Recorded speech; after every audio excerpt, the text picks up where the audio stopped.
Welcome to the I Ching Cafe. My name is Belinda Doveston, and it is our first weekly overview for October, for the 2nd of October, 2023. Our I Ching focus for the week. What is the I Ching asking us to pay attention to this week?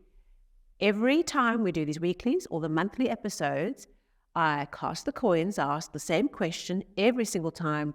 Please advise us on what to focus on for the month or for the week. Okay, so this is all about a focus question.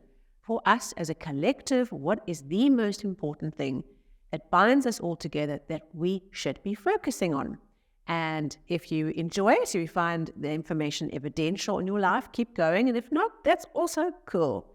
So before we get into this week's overview and what we're being asked to focus on, let's recap last week. We had a locked hexagram, hexagram 34, great power, asking us to double down through that locked hexagram on applying our power to move mountains, to have a clear idea, to put in the effort, to focus our strength, put in the muscle and go, but also to watch out for not being the bully, not overdoing our strength and pushing it too far and hurting ourselves and others in the process.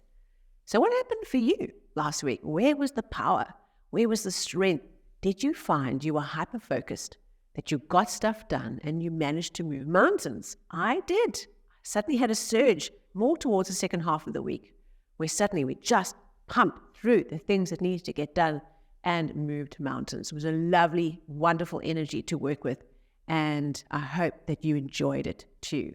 So, getting into this week.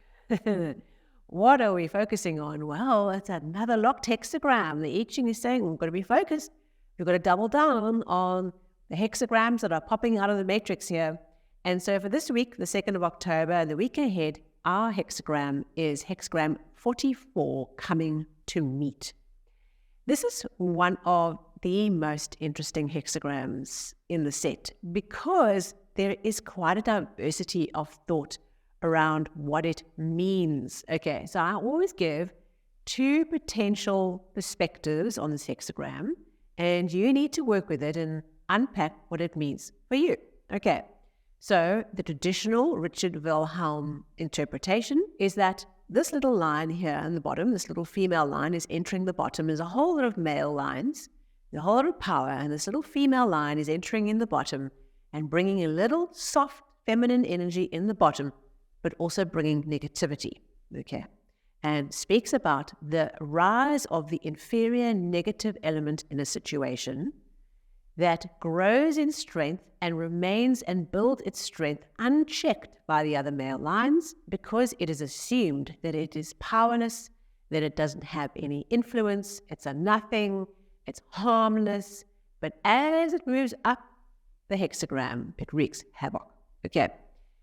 The story of this hexagram is also tied to the idea of affairs, okay? Not just affairs outside of a marriage or a relationship, but also dalliances with something that seems innocent. So the story of the prince having a little fling with this little girl, and she seems all innocent, but she really wants to be queen. He doesn't stand a chance, and he has no idea what he has invited into the palace. Okay, so that's a symbol, okay, the story.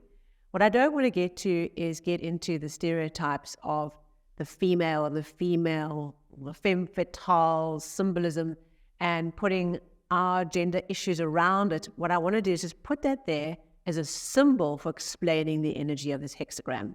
I have no doubt that there's probably some stereotypical influence in the ancient documentation around women and women's influence on men. But anyway, we'll leave that off for now.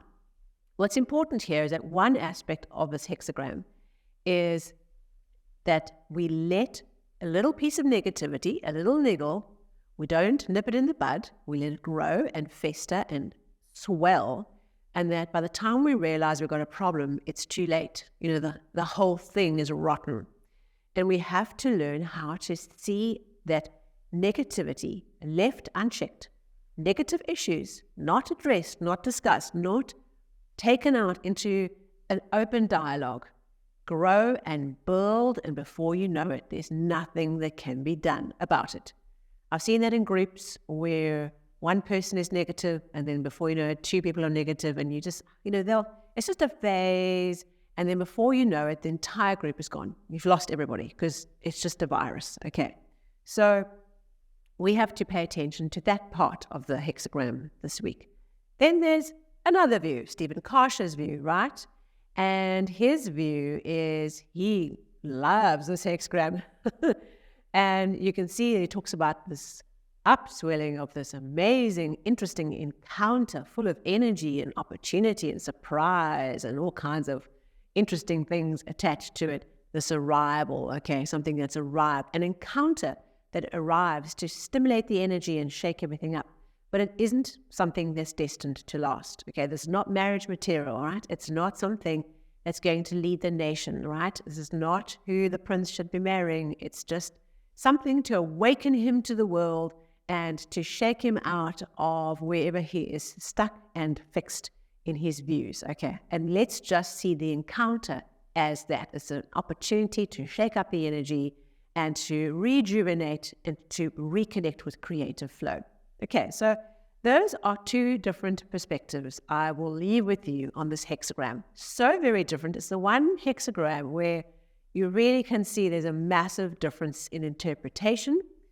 Who knows why that is or what the truth is? What I'd like you to do is just stay open to whichever one, or maybe both, come into your life this week to bring your awareness, your focus to what's really important for you right now.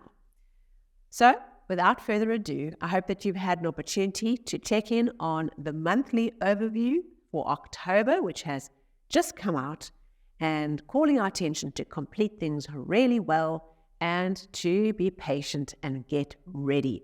So I trust that you enjoyed that, and I look forward to working through October with you as we unpack the magic of our completion we're doing together throughout the month. Thank you so much. Please like and share. Please subscribe if you're new to the channel. And of course, I'll see you on the socials as well. Thank you so much, and I'll see you soon.